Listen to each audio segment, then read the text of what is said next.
আপনি কি জানেন বিশ্বের সবচেয়ে ধনী ব্যক্তি ইলন মাস্কও একজন ইউটিউবারের পরামর্শে তার রকেটের ডিজাইন পরিবর্তন করে ফেলেছে? হ্যাঁ, ঠিকই শুনেছেন। 2026 সালে এসে যদি আপনি সফল হতে চান তাহলে ইলন মাস্কের এই অভ্যাসটি আপনার অবশ্যই জানা উচিত। ঘটনাটি ছিল 2021 সালের এভরিডে অ্যাস্ট্রোনট চ্যানেলের টিম ডট যখন ইলন মাস্কের একটি ইন্টারভিউ নিচ্ছিলেন।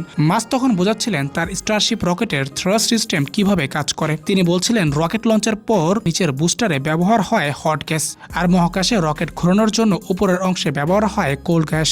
তখন সাধারণ সেই ইউটিউবার মাস্ককে একটি প্রশ্ন করেন, আচ্ছা, আমরা কি বুস্টার থেকে বের হয়ে গরম গ্যাসগুলোকে রকেটের দিকে পরিবর্তন করার জন্য ব্যবহার করতে পারি না? এই প্রশ্ন শুনে ইলন মাস্ক কিছুক্ষণ চুপ হয়েছিলেন। কিছুক্ষণ ভেবে তাকে বললেন, তোমার আইডিয়াটা দারুণ, আমরা এটাকে ফিক্সড করব। এরপর মাস্কের টিম সত্যি সত্যি সেই পরিবর্তনটি করে, যা স্পেস এক্সের রকেটকে আরো উন্নত করে তোলে। একবার ভাবুন, যে মানুষটা শত শত প্রযুক্তি আবিষ্কার করেছে তার ভেতরে যদি শেখার ইচ্ছাটাই না থাকতো তবে তিনি কখনোই একজন সাধারণ ইউটিউবারের কথা কানেই তুলতেন না। তাই এই 26 সালে আপনার উচিত ইলন মাস্কের এই গুণটি নিজের মধ্যে গড়ে তোলা, কারণ আপনি জানেন না কখন কার থেকে আসা একটি ছোট্ট আইডিয়া আপনার জীবন বদলে দিতে পারে।